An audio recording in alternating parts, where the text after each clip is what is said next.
Ma'am, ikwento mo kay Atty. JV, ano nangyari? Ganito po kasi yun. Mag-aaway po yung magkapatid. Sino? Yung asawa ko at saka yung kapatid niya. Tapos po, umawat yung asawa ko, inaawat. Pinuntahan ko kasi yung papa nila nahihimatay na kasi nag-aaway yung magkapatid eh. Okay. Saan po ba to, ha? Sa mismong sementeryo po kasi kami nakatira. Alright. Tapos po, pag-awat ko po sa asawa ko, tinraidor ako ng kabit. Hinila yung buhok ko.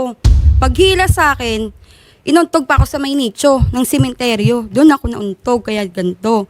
Di pa na ako, sabi ko sa kanya, habang nagkasabunutan kami, niyayakap-yakap mo ko. Tapos, tinaydro mo ko patalikod, inaawat ko lang yung asawa ko. Asawa ko yan, aawatin ko yan. Pero ba't mo ako ginanito? Tapos pag angat ko po, nakita ko may hawak siyang bote. Ginanon pa. 8 po yung tahi Ay, nito. mama, wag- Tapos pag ano ko, nagulat po ako, may dugo. Yung pala, ako na po yung ganito na Ayan po. na. Ayun na po yung nangyari. Okay. This happened February 10, no? Opo. Nung nakaraan. Kasi yung storya mo sa akin, parang given na agad, no? Na nandun din yung isa. Opo. So, ano yun? Matagal na ba sila? Ganun? Opo, matagal na po, isang taon na po kami maghiwalay. Ah, okay. Pero separated in fact lang naman, no? Opo, wala po naman talagang kayong- legal na paghihiwalay kami. Okay. Wala pa po kami So, pag-uusap. in other words, teka lang, no? Ano yung reason bakit kayo nagkahiwalay? Diyan lang po, dahil sa babae na yan. So, nagsasama na sila? Yan ba yung sinasabi mo? Opo, yung simula po kahit nasa bahay kami ng anak namin, nasa isang kwarto, pumupunta pa po siya doon sa babae niya. Bago siya umuwi galing trabaho, dinadaanan niya muna yung babae niya bago buong pamilya niya daanan niya. Magandang hapon sa iyo, ha, Aaron, no? Tingnan mo naman tong itsura ni Ma'am Shara Gabriel, ha? Bakit may bandage siya sa muka? Alam mo ba nangyari dyan? Opo. Okay, anong nangyari doon? Ano po yan, sir? Nag-aaway po kami ng kapatid ko. Ano po yan kasi nanonood po kami ng PBA. Nagiinuman po kami. Okay. Ngayon nag-aaway po, nagtatalo po yung kapatid ko tsaka yung airpod ko. Tapos Okay. tinawag po ako ng isang kumpare ko. Sabi niya, ina-high blood daw po yung airpod ko.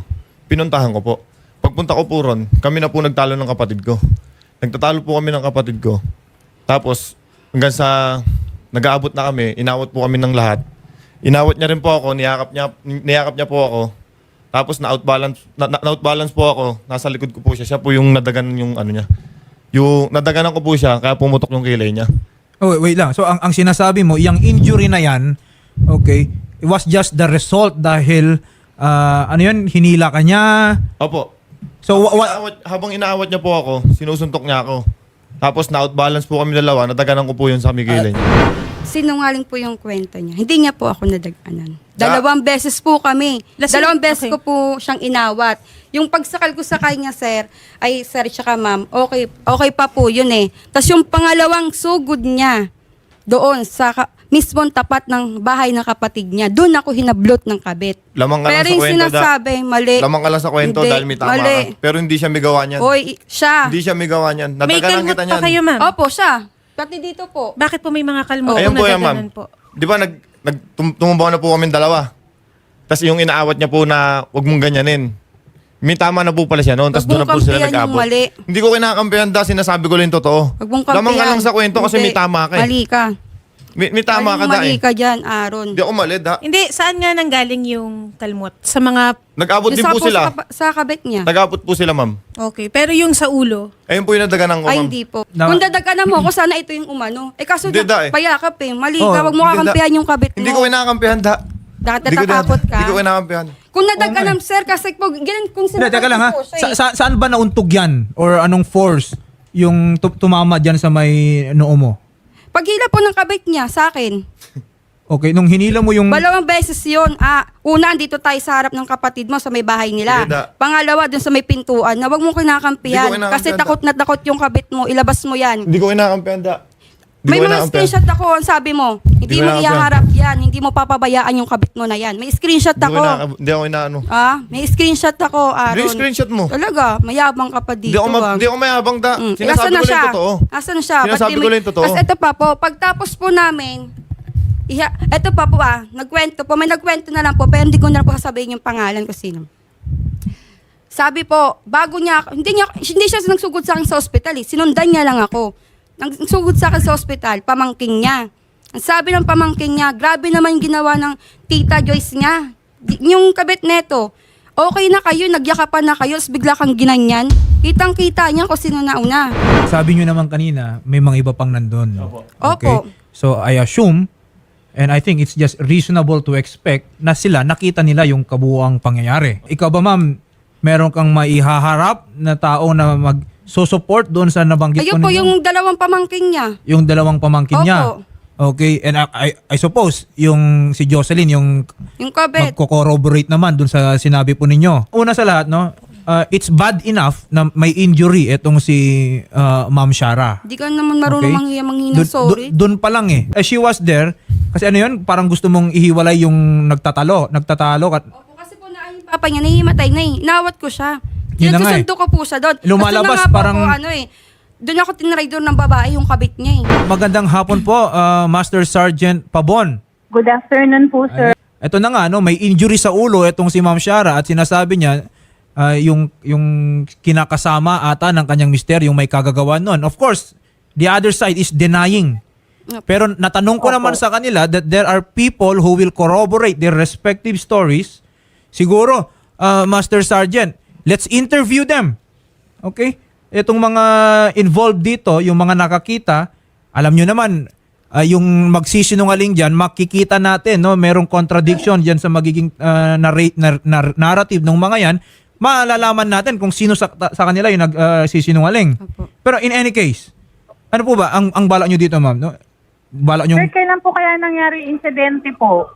Nangyari po ito, ma'am, February 10 ng alauna, no? Opo, may medical na po kaya si ma'am? Opo, meron po. Yes po, Master Sergeant, meron na pong medical si Ma'am Shara. Papuntahin na lang namin siya, sir, sa office para po ma-advise namin siya, sir, kung ano po yung gagawin niya para po makapag-file siya ng case against po dun sa babae pong nanakit sa kanya, sir.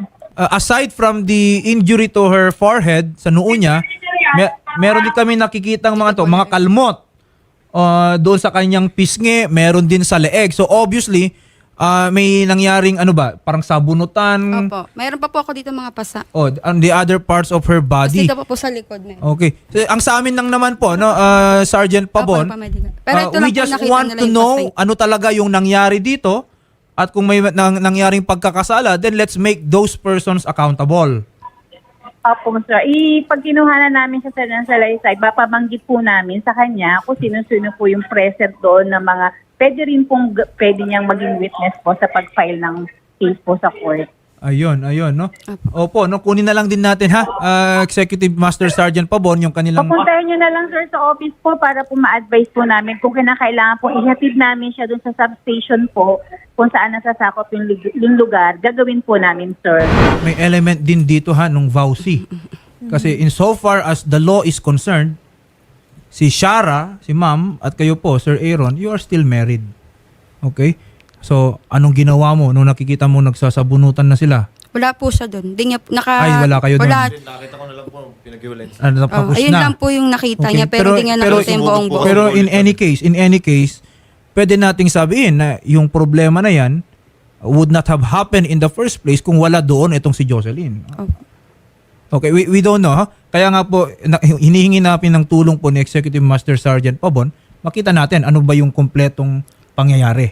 So, if you have, sabi mo naman, merong nakakita, no? So, magpasama po tayo doon sa kapulisan. They have to give their narrative, no? Magandang hapon po, Ma'am Michelle. Hello po. Ma'am, nakarating po ba dyan sa tanggapan po ninyo itong pangyayari noong February 10 between Shara Gabriel at si Jocelyn Bautista? Opo, sir. Okay. Kasi nanghingi na kami ng tulong ng ating kapulisan. Gusto namin malaman no, yung kompletong pangyayari at mapanagot kung sino man ang narapat na managot. Maari po ba, Ma'am Michelle, through your assistance and through the help of the barangay, siguro, no, we can come up, no, mapag-meeting natin sila, or if hindi talaga possible, then kung sino man po yung nakakita, let's just help get their testimony. Okay po. Oo. Umaasa po kami ha, Ma'am Michelle Moniz, ng tulong po ng Barangay Tugatog, Malabon. Okay po. Thank you po. Sir, may mensahe ka kay Shara? Sa akin kung ano yung gusto mong gawin. Gagawin ko. maayos lang. Ang gusto ko lang naman po, talaga panagutan nila itong dalawa. Gusto ko po sila makulong. Lalo na yung babae, apakayabang. Pero nagtatago siya. Asan siya? Ayun lang po talaga gusto ko. Bigyan sila ng kung ano man nararapat sa kanilang dalawa. Dahil makapal yung mukha nilang dalawa. Sige, ma'am. Kausapin po namin kayo doon, ha? Apo. Papa-appeal din natin yung Jocelyn. Apo, gusto ko Salamat, talaga sir, ha? makaharap yun.